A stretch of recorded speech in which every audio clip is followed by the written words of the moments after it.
పిలుచుకున్నారు ప్రభా. పిలుచుకున్న రోజు నుంచి ఇంతవరకు కూడా నైనా మీరు కాపాడుతూ వచ్చారు ప్రభా నా తండ్రి. అలాగే ప్రభా వారు నైనా ప్రభునందు నిద్రించారని నమ్ముచున్నాం నాయన వారు పరదేశంలో ఉన్నారని నమ్ముచున్నాం ప్రభా. నైనా నీకు స్తుతులు స్తోత్రాలు నైనా. విడిచి వెళ్ళిన ఈ కుటుంబాన్ని ప్రభా ఆదరించి ధైర్యపరిచారు ప్రభా. అలాగే నైనా మా ప్రభా ప్రభుదాస్ గారి కుటుంబాన్ని వారికి ఇచ్చిన బిడ్డలను ప్రభా వారిని నైనా మా తండ్రి ఆదరించి ధైర్యపరిచారు ప్రభా. అటు రీతిగానే ప్రభా నా తండ్రి రాష్ట్రపతి గారిని వారి భార్యను వారి పిల్లలను నైనా మీరు వాదార్చి నాయన ఈ యొక్క ప్రభు 2 సంవత్సరాలు కాపాడి 3వ సంవత్సరంలో ప్రవేశింపచేశారు ప్రభా. అలాగే ఉదయ్ గారిని రాష్ట్రపతి ఉదయ్ గారు నైనా మా తండ్రి ఇందిరా గారిని జ్ఞాపకం చేసుకోండి, వారి బిడ్డలు జ్ఞాపకం చేసుకోండి ప్రభా. అలాగే ప్రభా నా తండ్రి నైనా చంద్రం గారిని సరోజిని గారిని జ్ఞాపకం చేసుకొని ప్రభా. నైనా వారి కుమారులు కోడళ్ళు అందరూ కూడా మా ప్రభా నా తండ్రి నాయన ధర్మరాజు గారిని జ్ఞాపకం చేసుకుంటున్నారు ప్రభా. నీతిమంతుల్ని జ్ఞాపకం చేసుకుని ఆశీర్వాదకరమని మీరు సెలవిచ్చారు నాయన. ఈ సమయంలో మా ప్రభా మేము నైనా మా తండ్రి ధర్మరాజు గారిని జ్ఞాపకం చేసుకుంటూ ఉన్నాం తండ్రి. పాటలు ఎందుకు సంతోషం దయచేశారు నాయన. వచ్చిన వారందరూ బట్టి మీ స్తోత్రాలు రావాల్సి ఉంటే వారందరూ కూడా రప్పించండి నాయన. మీ దోషం నిలబడి మంచి వర్తమానం చెప్పడానికి నిలబడి ఉన్నారు ప్రభా. నైనా నోటికి నోరయ్యండి ప్రభా నీ వాక్శక్తి వారికి అనుగ్రహించి చక్కని మాటలు మా ప్రభా నైనా మా తను చెప్పడానికి పరిశుద్ధాత్మ అభిషేకము వారికి దయచేయండి. వినగల శక్తిని మాకు దయచేయండి, చెప్పగల శక్తి వారికి దయచేసి మీరే మహిమ తెచ్చుకోమని ఘనత మహిమ ప్రభావాలు మీకు ఆరోపించుకుంటూ మరోసారి ధర్మరాజు గారు తీసుకెళ్ళిన కుమారులకు కోడళ్లకు మనవరాళ్ళకి అవకాశం చూడై నడిపించమని యేసు పరిశుద్ధ నామమున వేడుకొంటున్నాం తండ్రి. ఆమేన్. మంచిదండి. యెహోషువ గ్రంథం 3వ అధ్యాయం. యెహోషువ రాసిన గ్రంథము 3వ అధ్యాయంలో ఉన్న మాటలు మనం చదువుతున్నామండి. 3వ వచనం నుండి మనం చదువుతామా. మీరు మీ దేవుడైన యెహోవా నిబంధన మందస్సును యాజకుడైన లేవీలు మోసుకుని పోవుట చూచినప్పుడు మీరున్న స్థలములో నుండి బయలుదేరి దాని ఎంబడి వెళ్ళవలసి మీకును దానికి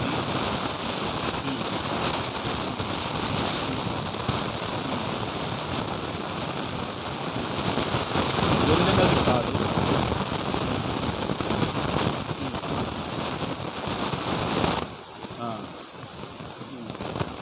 యెహోషువ రేపు యెహోవా మీ మధ్యన అద్భుత కార్యములు చేయడం కనుక మిమ్మల్ని మీరు పరిశుద్ధపరుచుకున్నాడని జనులకు ఆజ్ఞ. చాలా ప్రియులారా, ప్రభునందు దేవుని పిల్లలారా, చదువుకున్న వాక్యాన్ని మనం జ్ఞాపకం చేసుకుంటే ఆలోచిస్తే ఎవరి గురించి ఎక్కడ ఎవరు రాశారని మనం అర్థం చేసుకుంటే ఆ భావము మనకు అర్థమవుతుంది. ఇశ్రాయేలులు ఐగుప్తు దేశంలో ఉన్నారు. ఫరో చేతిలో నుండి వారు విడుదల పొందాలని ప్రార్థన చేయగా దేవుడు మోషేను పంపించి మోషే ద్వారా ఇశ్రాయేలులకు విడుదల అనుగ్రహించారు. వారు ప్రయాణమై వారు మోషే ద్వారా 6 లక్షల కాలబలం అంటే 6 లక్షల మంది యవనస్తులు తాడి మొయ్యగలను వారు బయలుదేరగా వాళ్ళే కాకుండా ముసలివారు, పెద్దవారు, ఇంకా స్త్రీలు వీళ్ళందరూ చూస్తే ఒక 20 లక్షలు అవుతారేమో. వారందరినీ కానానుకు మోసే దేవుడు చెప్పినట్లుగా వారు తీసుకుని వెళతా ఉంటుంటే వారికి ఎర్ర సముద్రం ఎదురైంది. అప్పుడు అందరూ కూడా భయపడిపోతుంటే మోసేతో దేవుడు ఈ చేతిలో ఉన్న కర్రను చాపనగా ఆ కర్రను చాపుతా కర్ర ఆ సముద్రం ఏమైందనంటే 2 పాయలైంది. వారు సముద్రంలో ఆరిన నేలలో నుండి యువత నుండి అవతలకి వెళ్ళిపోయారు. వారు కానానికి ఇంకా దగ్గరికి వెళ్ళిపోతారనగా ఇంకా రేపు కానానికి చేరతారన్నప్పటికీ మోషే గారు చనిపోయారు. మోషే గారు చనిపోయినప్పుడు ప్రజలందరిలో ఏమొచ్చిందనంటే కలవరం వచ్చింది. అయ్యో, ఎంతవరకు మనం నడిపించిన నాయకుడు ఏమయ్యాడనంటే చనిపోయాడు. కాబట్టి ఆయన చనిపోయాడంటే మనం నడిపించే వారికి ఒక వ్యక్తి లేరు. కాబట్టి కానానికి మనం వెళ్ళగలగలము అని భయపడుతున్నారు. అప్పుడు దేవుడు అన్నారు యెహోషువతో, భయపడొద్దు యెహోషువ, నేను మోసేకు తోడైనట్టుగా నీకును తోడై ఉంటాను, ధైర్యంగా ఉండు, నేను చెప్పిన పని నువ్వు చెయ్యన్నప్పుడు యెహోషువ నడుము కట్టుకొని ప్రజలను నడిపించడానికి వారి తోడుకులు తీసుకువెళ్తూ ఉండగా యెహోషువకు మొట్టమొదటి ఆపద వచ్చినది ఏంటంటే యోర్దాను నది అని పెద్ద నది ఇశ్రాయేలులకు ఎదురయ్యిందంట. చాలా పెద్ద నది. ఈ నది యువతల నుండి అవతలకు వారు వెళ్ళాలి. అవతలకు వెళ్ళిపోయారు అని అంటే వారు ఎక్కడ చేరిపోయినట్లు అని అంటే కానానులోనికి వెళ్ళిపోయినట్టే. కనుక ఈ యోర్దాను నది ఎదురొచ్చినప్పుడు మళ్ళీ కలవరం వచ్చింది. ఏమనంటే అయ్యో మోషే గారు ఉంటే బాగుండు, ఆయన ఉన్నప్పుడు ఎర్ర సముద్రం ఏం చేశాడు, సాయలు చేశాడు. ఇప్పుడు మోషే లేరు కాబట్టి యువతల నుండి మన అవతలకి ఎలాగెళ్ళగలము, మనం దాటగలమా, మన వల్ల అవుతుందా? చూడండి, అటు కాకుండా ఇటు కాకుండా ఈ అరణ్యంలోకి తీసుకుని వచ్చి ఈ మధ్యలో వదిలేస్తారా మమ్మల్ని అని అరణ్యంలో కేకలు బొబ్బలు పెడతా ఉంటుంటే అప్పుడు దేవుడు యెహోషువతో చెప్పాడు, యెహోషువ భయపడవద్దు, మీరేం చేయనంటే కనుక యాజకులను పిలిచి వారు మందసము తీసుకొని మందసము భుజాల మీద పెట్టుకొని దాన్ని యోర్దాను నది మీద నడమ్మను. నడిచిన తర్వాత యువతల నుండి అవతలకి మీరు వెళ్ళిపోతారు.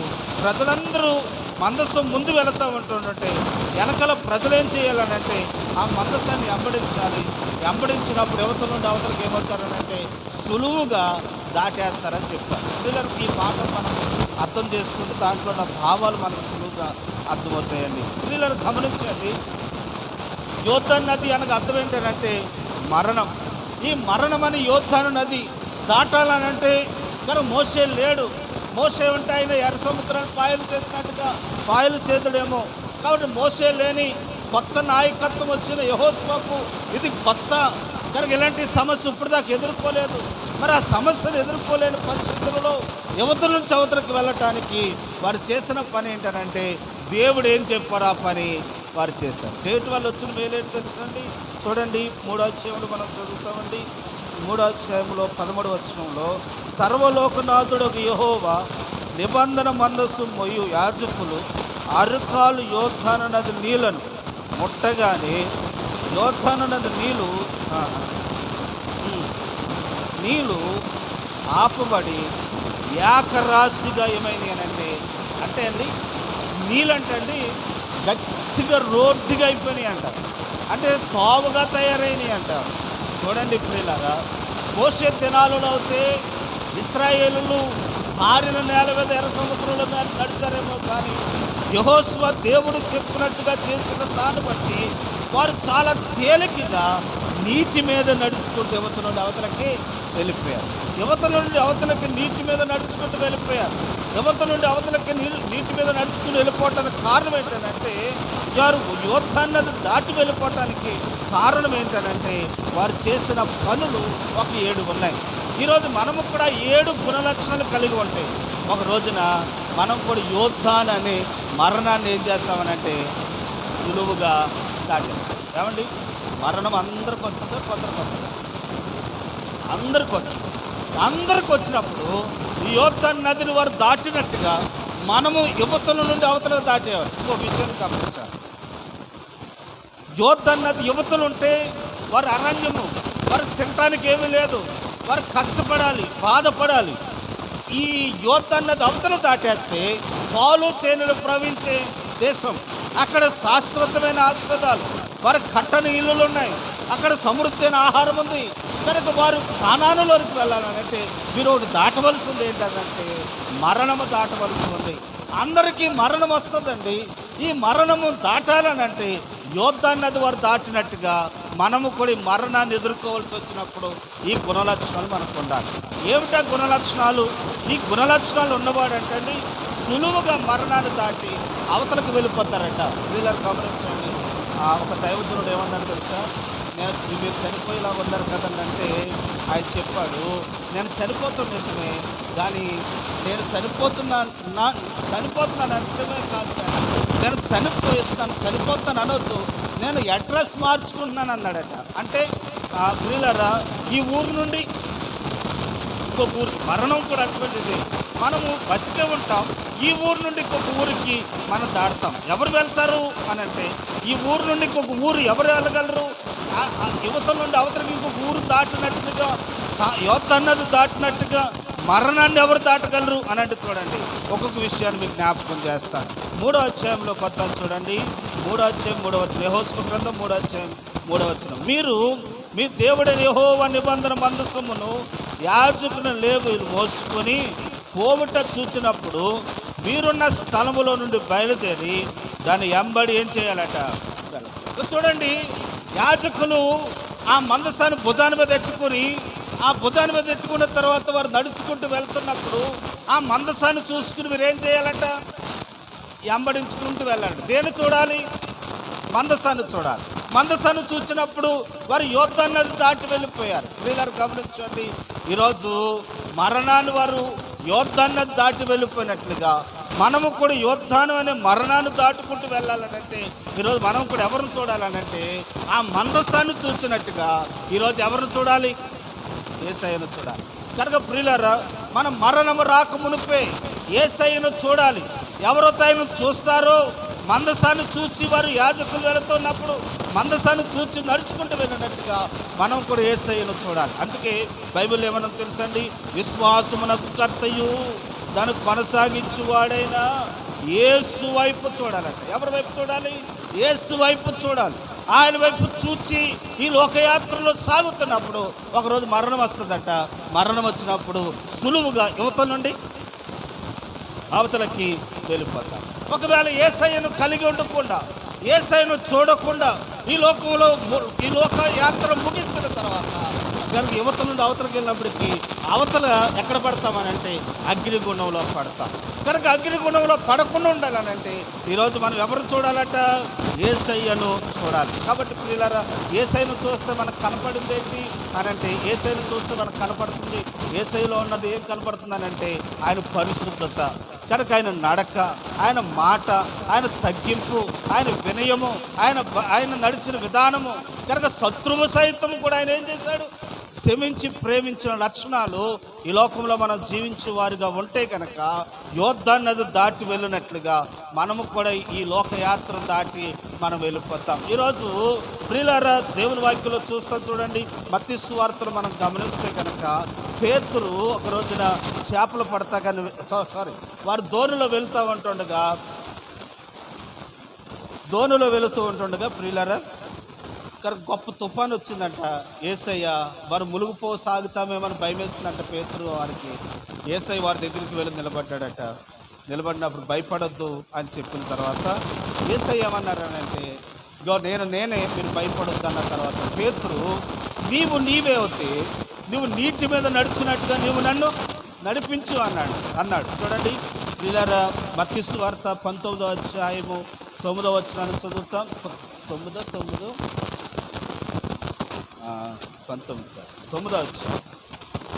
మత్తయి సువార్త 9వ అధ్యాయం 9వ వచనం.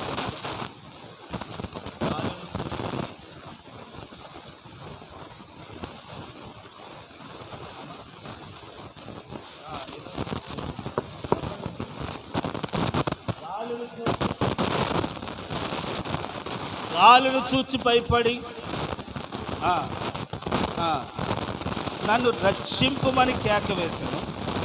వెంటనే యేసు చెయ్యి చాపాటు పట్టుకొని అల్ప విశ్వాసి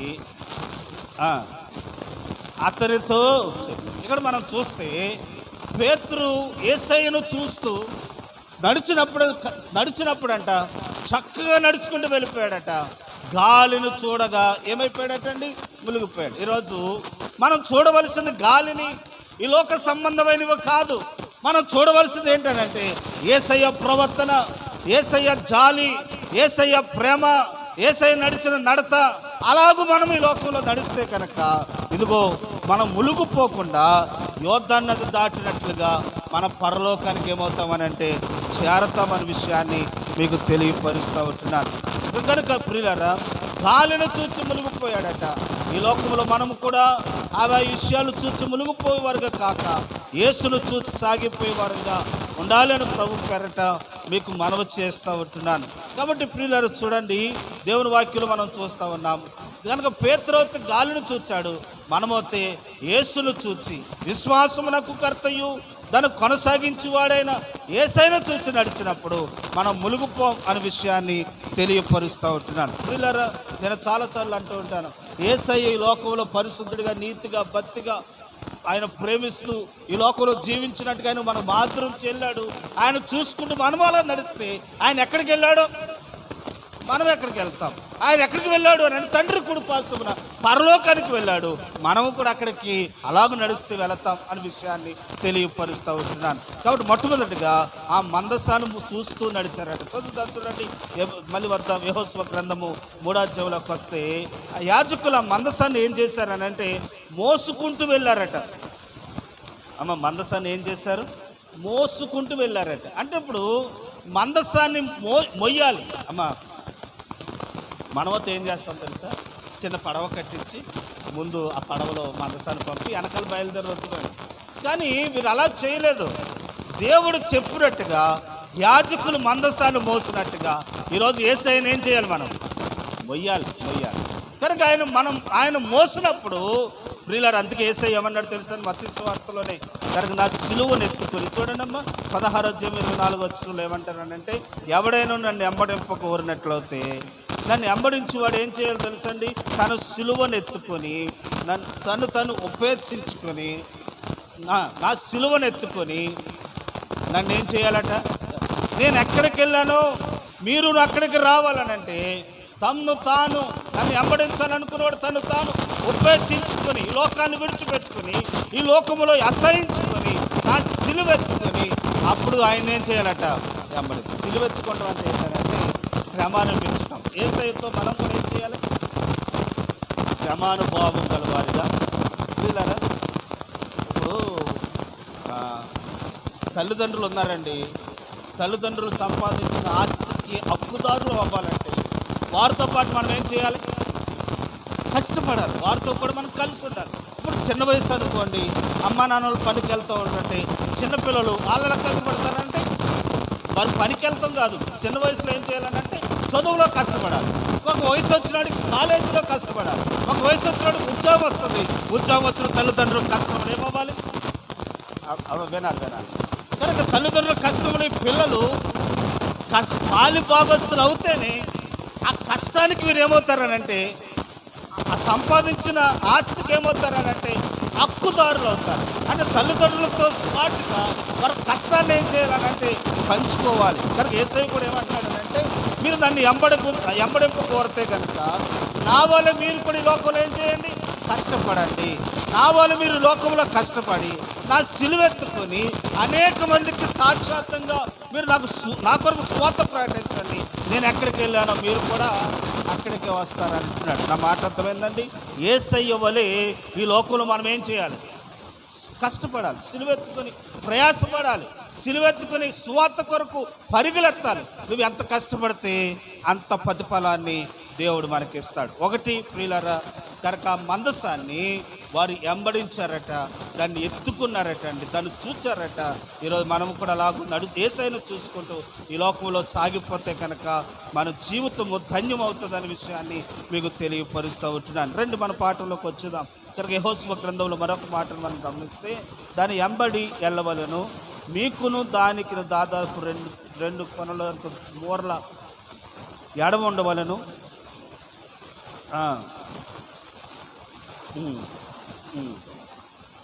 దాన్ని గుర్తుపట్టవలను. అమ్మ, తర్వాత ఇంకోటి ఏంటంటే, ఇప్పుడు ఊహించుకుందాం. అమ్మ, ఈత రాదమ్మ, మనకి ఈత రాదు. నేను ఏమన్నానంటే కాలువలో నడుచుకుంటూ వెళ్ళిపోండి అన్నాను. వెళ్ళిపోమన్నానంటే మనకేముండాలి? ధైర్యమైన ఉండాలి. దేవుడు ఏదైనా కార్యము చేయిస్తాడు అని నమ్మకమైన ఉండాలి. దీన్ని ఏమన్నారనంటే విశ్వాసం అన్నారు. అమ్మ, దీన్ని ఏమన్నారు? ఇప్పుడు ఈ లోకంలో జీవిస్తున్న మన జీవితంలో ఈ యాత్రలో సాగుతూ ఉంటున్నప్పుడు ఒక్కొక్కసారి అనారోగ్యాలు వస్తాయి, ఒక్కొక్కసారి బాధలు వస్తాయి, ఒక్కోసారి ఇబ్బందులు వస్తాయి. దేవుడు చెప్పాడు ఏంటంటే, అందుకే ఏమంటాడు తెలుసా? అమ్మ, నీ విశ్వాసమే నిన్ను స్వస్థపరిచిందని. అంటే మన విశ్వాసాన్ని బట్టి దేవుడు మన పట్ల కార్యాలు చేస్తాడు. నేను ఇలాగ అనుకున్నాను ఏంటంటే, వారు దేవుని యందు విశ్వాసం ఉంచారు కాబట్టి ఆ నీటిలో ఏమయ్యారనంటే నడుచుకుంటూ వెళ్ళారు. ఈ లోకంలో మనము కూడా ఆయన యందు మనం ఏముంచాలనంటే విశ్వాసాన్ని ఉంచినప్పుడు ఈ లోకయాత్రలో మనం సాగగలమనే విషయాన్ని మీకు తెలియపరుస్తూ ఉంటున్నాను. ప్రియులారా, కనుక మనము ఆయన యందు విశ్వాసం ఏమని ఉంచాలనంటే, ఆయన నా పట్ల అద్భుత కార్యాలు చేస్తాడని, ఆయన చేయలేని కార్యం అంటే ఏదీ లేదని మనం ఆయన యందు విశ్వాసం ఉంచినప్పుడు ఆయన మన విషయంలో అద్భుత కార్యాలు చేసేవారుగా ఉంటారనే విషయాన్ని మీకు తెలియపరుస్తూ ఉన్నాను. ఎబ్రీ రాసిన పత్రికలో శారమ్మ గురించి ఒక మాట ఉంటుంది. ఏంటంటే కనుక ఇక్కడ ఒక కొంచెం ఎవరినివ్వాలని నేను అనుకుంటున్నాను. ఏంటంటే అబ్రహాము, ఇప్పుడు ఇక్కడ చదువుకున్న మాటల్లో మనం గమనిస్తే కొంతమంది అంటున్నారు, మా పితరుడైన అబ్రహాము దేవుని ఆజ్ఞలు అనుసరించి సున్నతి చేయబడిన దాన్ని బట్టి కనుక అబ్రహాము నీతిమంతుడయ్యాడు, ఆ విశ్వాసము కలిగిన వాడు అయ్యాడు, విశ్వాసులకు తండ్రి అయ్యాడు. కాబట్టి మనము కూడా అలాగే చేయబడాలి అని అంటున్నారట. ఎబ్రీ రాసిన పత్రికలో చూద్దాం 4వ అధ్యాయం, ఎబ్రీ రాసిన పత్రిక 12వ అధ్యాయంలో 4వ వచనంలో ఏమని ఉంటుందంటే, శారా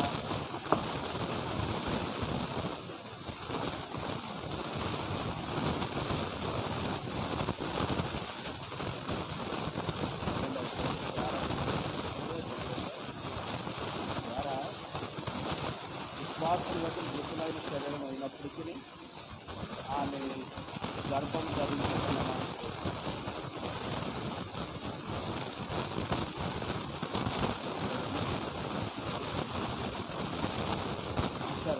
ఇక్కడ ఏమని రాయబడుతుందంటే అండి, శారా మృతమైన శరీరం అయినప్పటికీ దేవుని యందు విశ్వాసం ఉంచిన దాన్ని బట్టి 11 అధ్యాయమేమో 11 విశ్వాసమును బట్టి ఆమె ఏం ధరించిందనంటే గర్భము ధరించిందని. దేని బట్టి ధరించింది? 100వ సంవత్సరంలో 90 సంవత్సరంలో అని అంటే కనుక ఆమె గర్భము ధరించి బిడ్డలకు అందంటారు. అలా కనటానికి కారణం ఏంటంటే ఆవిడ దేవుని అందు ఏముంచిందని అంటే విశ్వాసం ఉంచిందంట. ఆ విశ్వాసాన్ని బట్టి ఆమె పిల్లలకు అన్నది అని అంటున్నాడు. నేను ఎవరిస్తాను చెప్తాను, వదిలేయండి. నేను ఎవరిస్తాను ఏంటంటే, అబ్రహాము అయితే ఆజ్ఞలు అనుసరించి సున్నత చేయబడ్డాడు కాబట్టి విశ్వాసులకు తండ్రి అయ్యాడు. శారమ్మ ఏం చేయబడింది కనుక ఆవిడ ఎలాగ విశ్వాసురాలు అయ్యింది, విశ్వాసురాలకు తల్లి ఎలాగైందని అంటే ఆమె దేవుని అందు ఏముంచిందనంటే అంటే ఇప్పుడు ఇక్కడ తేల్చేసింది ఏంటనంటే, క్రియలు బట్టి విశ్వాసులు అవ్వము, దేవుని యందు ఏముంచాలి, విశ్వాసం ఉంచిన దాన్ని బట్టి మనం దేవుని యందు ఏ కార్యమైనా మనము పొందుతాం. మళ్ళీ చెప్తానమ్మ, మీరు అర్థం చేసుకోండి. క్రియలు బట్టి మనం నీతివంతులు అవ్వం. అందుకే మన క్రియలు ఎలాగున్నాయంటే దేవుని దృష్టిలో అని అంటే మురుకు గుట్ల వలె ఉన్నాయన్నాడు. అంటే సున్నతి చేయబడటాన్ని బట్టి మనం నీతివంతులం కాము, లేకపోతే ఏదో చేయటం బట్టి నీతివంతులం కాదంట. కనుక దేవుడు మన కార్యాలు చేయడంట. మనం ఆయన యందు ఎంత విశ్వాసం ఉంచుతామో అంత కార్యాలు దేవుడు మన పట్ల చేస్తాడు. శారం విషయంలో రాయబడిన మాట అది. దాని భావం, దాని అర్థం ఏంటనంటే, శారా దేవుని యందు విశ్వాసం ఉంచిన ఆవిడ సున్నతేమి లేదు, ఆమెకి ఏమి కట్టడలేమి లేవు. ఆమె ఒకటి నేర్చుకుంది ఏంటనంటే దేవుని యందు ఏముంచింది, ఆయన నాకు పిల్లల్ని ఇస్తాడు అని విశ్వాసం. ఈ యోర్దాను నదిలో దాడుతున్నాం మనము, ఈ యాత్రలో సాగుతున్నాం మనము. కష్టాలు వచ్చిన, బాధలు వచ్చిన, ఇబ్బందులు వచ్చిన ఆ దేవుని యందు మనం విశ్వాసం ఉంచాలి. ఆయన నా పట్ల ఏ కార్యమైనా చేస్తాడు. చూడండి, ఎస్సీ రాసిన గ్రంథంలో ఏమనంటారంటే 25వ అధ్యాయంలో కనుక ప్రియులారా చక్కని మాట చదువుతాం.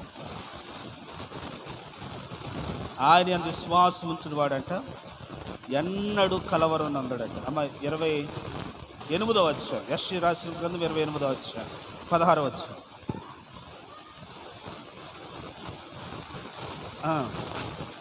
సియోనులో పునాదిగా రాతిని వేసిన వాడును నేనే, అది పరిశోధింపబడిన రాయి, అమూలమైన తలరాయి, బహు స్థిరమైన పునాది అయిన మూలరాయి అయి ఉన్నది. విశ్వాసించువాడు ఏం పొందడట కనుక దేవుని అంటే పరిశోధింపబడిన రాయి అంటే కాల్లో తీసుకొచ్చిన రాయి కాదు. మన వాళ్ళు ఏం చేశారంటే కాల్లో పట్టుకొచ్చేసి రాయి బాగా కడిగేసి అదే పరిశోధింపబడిన రాయి అని కాదు కాదు కాదు కాదు ఈ రాయ పరిశోధింపబడిన రాయ అంటే పాపము లేని రాయ, పవిత్రమైన రాయ. దేవుని బిడ్డలారా, అందుకే నెబుకద్నెజరుకు కల వస్తే ఆ కల్లో ఒక ఏం కనపడిందని అంటే పదిమ కనపడినప్పుడు ఆ పదిమనంట కొండలో నుండి ఒక రాయ, చేతి సహాయం లేకుండా తీయబడిన రాయ. చేతి సహాయం లేకుండా తీయబడిన రాయ ఆ బొమ్మను ఏం చేసిందనంటే తుక్కులుగా చేసేసిందంట. ఎవరా రాయి అని అంటే పరిశోధింపబడిన రాయి. ఆ రాయ యేసు ప్రభు, తలకు మూల రాయి అయిన యేసు ప్రభునందు విశ్వాసం ఉంచిన వాడట ఎన్నడూ ఏమనందడట కలవరం అంటాడు. కష్టాలు వస్తాయి రావంటలేదు, ఇబ్బందులు వస్తాయి రావంటలేదు. ఈ కష్టాలు అనిపిస్తూనే విశ్వాస జీవితం సాగిస్తూ ఉంటుంటే ఇదిగో ఒకరోజు మరణం వచ్చినప్పుడు ఆ మరణాన్ని సులువుగా దాటేస్తాం. యువత నుంచి అవతలకు వెళ్ళిపోతాం కనుక ఇక్కడ శ్రేష్టమైన రాజ్యంలోకి మనం వెళ్ళిపోతాం. కాబట్టి ఈ విశ్వాసాన్ని మనం కోల్పోకూడదని విషయాన్ని మీకు తెలియపరుస్తూ ఉన్నాను. కొంచెం మీకు ఎవరిని ఇవ్వాలనేది నేను అనుకుంటున్నాను. ఒకేసారి విశ్వాసులు అయిపోం, ఒకేసారి నిజమైన భక్తులం అయిపోం. కొంచెం చూడండి, ఒక వ్యక్తితో స్నేహం చేసామనుకోండి, ఆ వ్యక్తితో ఒకేసారి మనము స్నేహభావాన్ని పెంచుకోం. కనుక ఆయనతో మాట్లాడుతున్నప్పుడు లేకపోతే ఆవిడతో మాట్లాడుతున్నప్పుడు రోజు రోజుకి స్నేహాన్ని ఏం చేసుకుంటామని అంటే పెంచుకుంటాం. దేవునితో కూడా అంతే. చంద్రుడు ఉంటాడు కదండి, సూర్యుడు.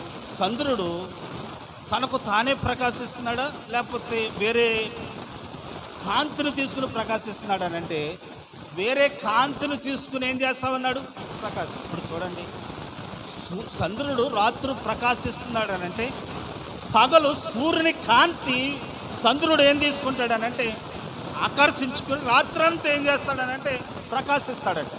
ఒక్కొక్కసారి అమావాస్య రోజు వస్తుంది. ఆ రోజు ఏమవుతాడు అలా కనపడడు. ఎందుకు కనపడ్డానంటే సూర్యునికి ఈ చంద్రునికి మధ్యలో కొన్ని గ్రహాలు తిరుగుతూ ఉంటాయి. ఈ గ్రహము ఏదో గ్రహం అడ్డొచ్చిన రోజే ఏ రోజు అని అంటే ఇప్పుడు గమనించండి, అమావాస్య రోజున ఆ సూర్యుడు ప్రకాశించలేదనంటే చంద్రుడు ప్రకాశించలేదనంటే దానికి ఏదో అడ్డొచ్చు. నేను ఇక్కడ ఒక మాట చెప్పాలని నేను అనుకుంటున్నాను. ప్రియులారా, పూర్ణము నాడు అమావాస్య నాడు అని మనం చూస్తాం. నెలవంక అంటారు కదా, నెలవంక ఆ రోజున చిన్న బద్దలా కనపడుతుంది ఆ చందమామ. రెండో రోజు కొంచెం పెద్దగా, మూడో రోజు పెద్దగా, నాలుగో రోజు పెద్దగా, అలాగూ మళ్ళీ అమావాస్య వచ్చినవాడికి పూర్ణం వచ్చినవాడికి పెద్దగా సంపూర్ణంగా కనపడుతుంది. కనుక ప్రియులను గమనించండి, మన విశ్వాస జీవితం కూడా అంతే. దేవుని కాంతి మన మీద ప్రకాశించడం చేత ఆయన కార్యాలు మనలో జరగటాన్ని బట్టి మనం ఒకేసారి మారిపోం. ఆయన కాంతి, ఆయన అద్భుత కార్యాలు మనలో జరుగుతాను దాన్ని బట్టి కొంచెం సంపూర్ణం అవుతాం. అర్థమైందా? ఒకసారి దేవునికి స్తోత్రం అవుతామా? ఒకేసారి సంపూర్ణ భక్తులం అవ్వం. ఈ భక్తి జీవితంలో దేవుని యందు మనం విశ్వాసం ఉంచిన దాన్ని బట్టి ఆయన కార్యాలు చేస్తున్న కొలది మనం సంపూర్ణంగా దేవుని మీద ఏమవుతామనంటే మనము అద్భుత కార్యాలు చూడగలవారంగా ఉంటాం అనే విషయాన్ని తెలియపరుస్తూ ఉంటున్నాను. ప్రియులారా, ఆయన యందు వారు విశ్వాసం ఉంచారట, వారు కానానికి ప్రవేశించారు. చూడండి, ఇంకో మాట చెప్పేసి నేను ప్రార్థన చేస్తాను. యెహోషువ గ్రంథంలోకి వద్దాం. ప్రియులారు అంటూ ఉన్నారు, రేపు అద్భుత కార్యం దేవుడు చేయబోతూ ఉన్నాడు, మిమ్మల్ని మీరు ఏం చేసుకోండి, పరిశుద్ధపరచుకునుడి అని అంటున్నాడు. అంటే మనం ఏం చేసుకోవాలట? పరిశుద్ధపరచుకోవాలట. ఆ మాట చదువుతాం చూడండి, యెహోషువ గ్రంథం 3:5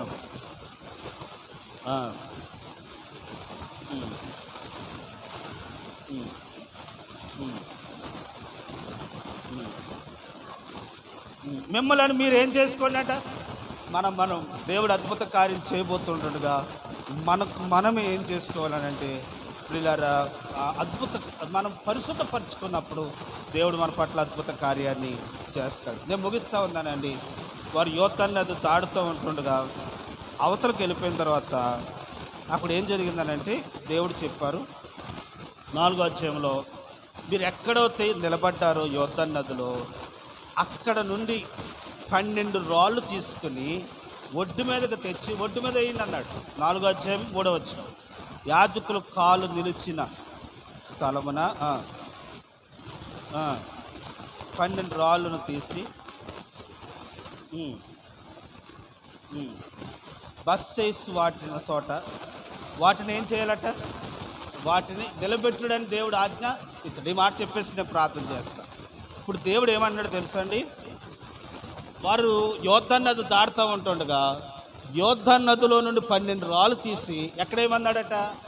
వారి యోర్దాను నది అవతలకు వెళ్ళిపోయిన తర్వాత వారు ఎక్కడైతే మొట్టమొదటిగా భోజనం చేస్తారో, వారు పాకలు వేసుకుంటారో, వారు స్ప్రే చేస్తారో అక్కడ ఈ రాళ్ళు నిలబెట్టమన్నాడట. ప్రియులారా, ఆ రాళ్ళు నిలబెట్టమంటే కారణం ఏంటంటే తర్వాత మీ పిల్లల తరం వారు ఒకవేళ అడిగితే ఈ రాళ్ళు ఏంటనంటే మా దేవుడు కనుక ఈ యోర్దాను నది మీద నుండి మమ్మల్ని ఏం చేశాడు, నడిపించాడు, దాటించాడని సాక్షాత్తముగా ఆ రాయిలను ఏం చేయండి, నిలబెట్టండి అన్నాడు. ప్రియులారా, దేవుడు చేసిన అద్భుత కార్యంలో రేపొద్దున దేవుడు రాబోతున్న రోజుల్లో మనం దాటి వెళ్ళిపోతామండి. ఈ మాట చెప్పి ముగిస్తాను.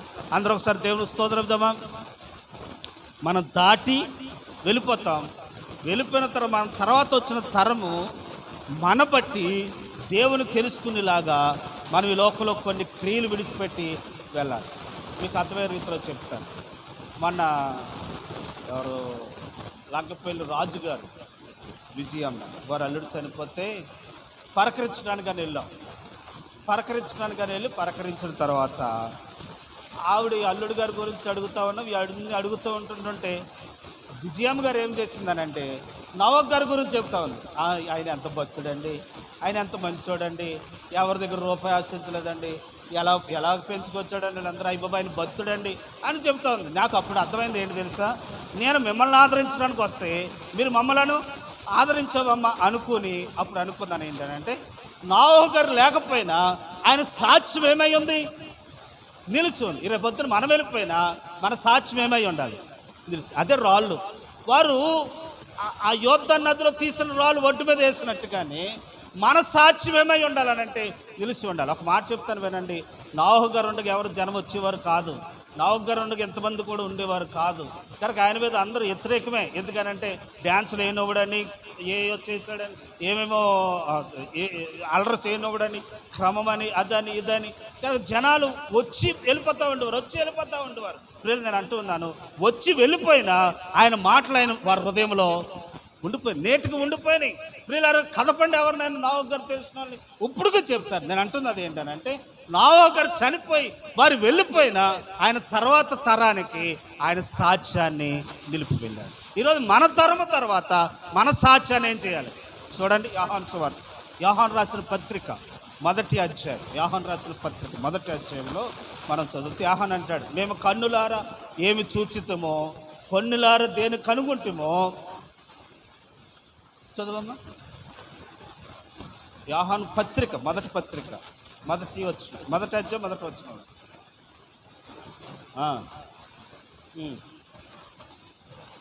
ఆది నుండి ఏమి ఉండును, కన్నులారు ఏది చూచితమో,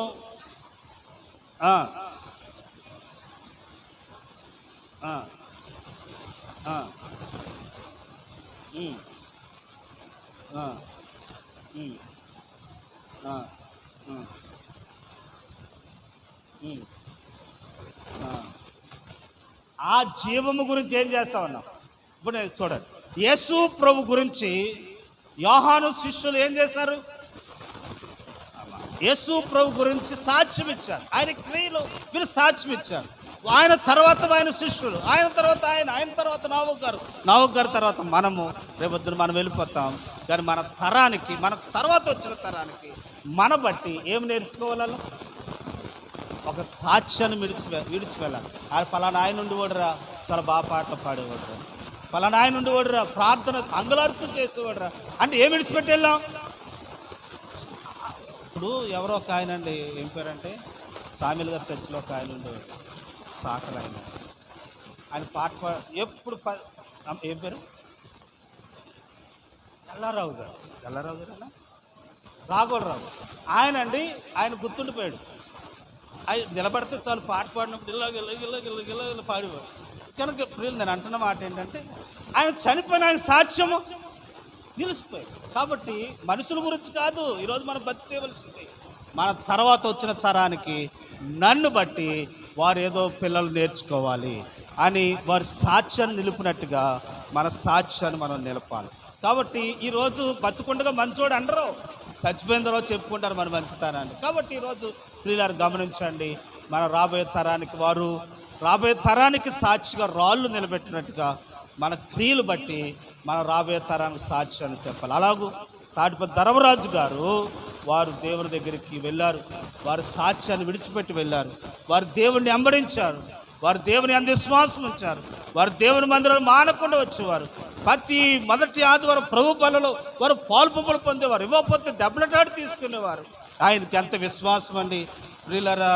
ఆయన బైబిల్ పట్టుకుని వచ్చేవాడు. తెల్లని వస్త్రాలు కట్టుకునేవాడు. ఎంతో నేను ఇంటికి వెళ్ళానని ప్రార్థన చేయకుండా వెళ్ళమనేవాడు కాదు. ప్రార్థన చేయకుండా వెళ్ళనిచ్చేవాడు కాదు ప్రియులారా. ప్రార్థన చేయించుకునేవాడు. ఎంతో విశ్వాసం దైవభక్తి కలిగి ఉన్నాడు. మీ దృష్టిలో ఆయన కొన్ని క్రియలు విడిచిపెట్టి వెళ్ళాడు. నా దృష్టిలో కొన్ని క్రియలు విడిచిపెట్టాడు. రేపొద్దున మనం వెళ్ళిపోయిన తర్వాత మనము కూడా కొంతమందికి ఏం విడిచిపెడదాం? క్రియలు విడిచిపెట్టి వెళదాం. కాబట్టి ఆయన చూసుకుంటూ సాగిపోదాం. యేసయ్యను చూసుకుంటూ విశ్వాసంతో ఆయన అడుగు జాడల్లో సాగిపోదాం. అలా సాగిపోయేవారుగా ఉందాము. అట్టి కృప దేవుడు మనందరికీ సహాయం దయచేయను గాక. ఆమేన్. తలలు వంచుదాం, కళ్ళు మూసుకుందాం, ప్రార్థించుదాం.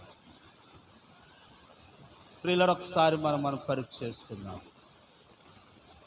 తాడిపత్రి ధర్మరాజు గారు జ్ఞాపకత కూడికలో ఈ మాటలు మనకి ఇచ్చాడు. ఎంతో ధన్యులు. మనం వచ్చాం కాబట్టి మనం ధన్యులం. ప్రియులారా, బాధపడొద్దు, వాస్తవాన్ని చెప్తా ఉన్నాం. ఒక రోజున మనము ఈ లోకాన్ని విడిచిపెట్టి వెళ్ళిపోయే లోపే మనం ఆయనను వెంబడించాలి, ఆయనను చూడాలి, ఆయన అడుగు జాడల్లో నడవాలి. ప్రభు ఎలా నడిచారో అలా నడవాలి. ఆయన ఈ లోకములో కనుక ఆయన పాపుల మధ్యన జీవించినాను. ఆయన పరిశుద్ధుడిగానే ఉన్నాడు. మాటలో పరిశుద్ధత, నడకలో పరిశుద్ధత, జీవితంలో ఆయన పరిశుద్ధత కలిగి ఉన్నాడు. దానికి శత్రువులు సైతమైన శ్రమించాడు. కాబట్టి ప్రభు వెళ్ళే మార్గంలో మనం ఆయన చూసుకుంటూ సాగిపోవాలి. ఆయన ఎక్కడికి వెళ్ళాడో మనం అక్కడికి వెళ్ళాలి అని అంటే ఆయన సాగిపోదాం. ఇదిగో యోర్దాను నది దాటాలని అంటే వారు చేసింది ఏంటనంటే మందసాన్ని ఎత్తుకున్నారు. ఈరోజు ప్రభువుని మనం మోసేవారు. ఆయన పనిలో మనం పాలు పంపులు పొందేవారు. శ్రమలో మనం పాలు పంపులు పొందేవారుగా ఉండాలి. ఆయన ఇచ్చే ఆశీర్వాదాలకు హక్కుదారులు అవ్వాలంటే ఆయనతో పాటు మనం కష్టపడాలి. అప్పుడే హక్కుదారులు అవుతాం. కాబట్టి ఈరోజు ఒక తీర్మానంలోకి వస్తే నీ జీవితం ధన్యమవుతుంది. వీళ్ళ విశ్వాసం ఉంచాలి, ధైర్యంగా ఉండాలి. ఎటువంటి సమస్య వచ్చినా దేవుడు నా పట్ల కార్యం చేస్తాడని విశ్వాసంతో సాగితే ఇదిగో వారు యోర్దాను నది దాటేసినట్టుగా మన సమస్యను మనం దాటేస్తాం. నిత్య జీవంలోకి ఒక రోజున మనం వెళ్ళిపోతాం. కాబట్టి అటువంటి వారుగా ఉండేవారుగా ప్రభు సన్నిధానంలో ప్రార్థన చేసుకుందాం. అమ్మగారు ప్రార్థన చేస్తాం కనుక ప్రియులరా, ప్రార్థన చేసుకుందాం, ఆలోచిద్దాం. మన తర్వాత తరానికి మనం వెళ్ళిపోతాం. ఒక రోజున మన తరానికి ఏమి విడిచిపెట్టి వెళ్తా ఉన్నాం? ఓ పలానోడు ఉండేవాడురా బాబు, పలానోడు ఆవిడ ఉందిరా బాబు, అయ్య బాబు అన్నవారుగా కాకుండా దైవభక్తి గెలినవాడు, దైవభక్తి గెలిది, అయ్యో దేవుడు అంటే ఎంతో భక్తి, దేవుని మందిరం మానేది కాదు, దేవుని సన్నిధి మానేవాడు కాదు అని సాక్ష్యాన్ని విడిచిపెట్టి వెళ్ళాలి. అలాగే విడిచిపెట్టే వారంగా మనం ఉందాం. ప్రేమ నమ్మకం కలిగిన మా దేవ, పరిశుద్ధులైన మా తండ్రి, మీ ఉన్నత నామమును బట్టి మీ స్తోత్రాలు స్తుతులు చెల్లించుకుంటూ ఉన్నాం. మా ప్రియులు తాటిపత్తి ధర్మరాజు గారు జ్ఞాపకార్థ కూడికలో నేను కొన్ని మాటలు ఆయన ఉద్దేశించి మీ గురించి తెలుసుకునే భాగ్యం దయచేసినందుకే మీకు వందనాలు. నిన్న వాక్యాన్ని నీరు కట్టి ఫలింప చేయండి. మీ సన్నిధి మాతో ఉంచండి, కాపాడండి, వేలుతో నింపండి. వచ్చిన బిడ్డలందరూ మీరు ఆస్వాదించండి. కుటుంబానికి ఆదరణ ఓదార్పు దయచి తాటిపత్తి వారి కుటుంబాలందరూ మీరు ఆస్వాదించండి. పెద్ద కుమారుడు ప్రభుదాస్ గారు వారు కూడా మీ సన్నిధానంలో ఉన్నారు. వారు విడిచి వెళ్ళిన నేను ప్రభా వారి భార్య గారు విజయమ్మను వారి బిడ్డలను మీరు ఆస్వాదించి మహిమనందం వేలుతో నింపండి. అటుగానే ప్రభా అయ్యా రెండవ కుమారుడు చంద్రం గారు, సరోజిని గారు వారి బిడ్డలను మీరు ఆస్వాదించి మేలుతో నింపండి. అయ్యా నేను ప్రభా మూడవ కుమారుడు రాష్ట్రపతి గారు, అంజలి గారు వారిని వారి బిడ్డలను మీరు ఆస్వాదించండి, మేలుతో నింపండి. ప్రభా అయ్యా మేలుతో నింపి మీరు ఆస్వాదించిన వారు అక్కలకు తీర్చండి. ఇంతవరకు తండ్రి లేకపోయిన వారికి ప్రభా కుటుంబాలకు మీరే పరమ తండ్రి గుండా ఆదరించుతున్నందుకే మీకు వందనాలు. చిన్న కుమారుడు ఉదయ్ గారి వారిని బట్టి మీకు వందనాలు, మీ స్తోత్రాలు ప్రభా. వారిని తన భార్య ఇంద్రమ్మ గారిని వారికి ఇచ్చిన కుమారులను మీరు ఆస్వాదించి బలపరచండి, మేలుతో నింపండి. వచ్చిన బిడ్డలందరూ మీరు ఆస్వాదించండి. మాకు కూడా కొంత గొప్ప వారు బంధువులనైనా ప్రభు మా బంధర్కను బట్టి కూడా వారు మేము జ్ఞాపకం చేసుకుంటూ ఉన్నాం. కాబట్టి వారు విడిచి వెళ్ళిన దాన్ని బట్టి మమ్మల్ని ఇంతవరకు ఆదరిస్తూ ఉన్నారు, కుటుంబాలను ఆదరిస్తూ ఉన్నారు. సంఘంలో లోటు తీరుస్తున్న విధానానికై మీకు స్తోత్రాలు స్తుతులు చెల్లించుకుంటూ మమ్మల్ని మీ చేతికాపు చెప్పుకుంటూ అయ్యా నేను ప్రభు మనవలు మనవరాళ్ళు ప్రతి ఒక్కరు మీరు ఆదరించి ధైర్యపరచమని యేసు ప్రభు పేరట అడిగి వేడుకుంటున్నాము తండ్రి. ఆమేన్. ఆశీర్వాదం తీసుకుని ముందుగా పలహారం ఉందండి, పలహారం తీసుకుందాం. ప్రియులారా పాట పాడుతుండగా పలహారం తీసుకుందాం. రే ఏంటి అలరే ప్రభా పలహారాన్ని దీవించండి, పరిశుద్ధపరచండి. ఇచ్చిన ప్రభు తీసుకున్న మాకు తీసుకున్న కుటుంబాలకు మీ దేవుని దయచేయండి. అన్ని విషయాలు మీరు వదిలింపచేయమని యేసునామమున ప్రార్థిస్తున్నాం తండ్రి. మంచిగా ఒక పల్లవి చరణం పాడుతూ ఉంటుండగా పలహారాన్ని మనం తీసుకుంటాం.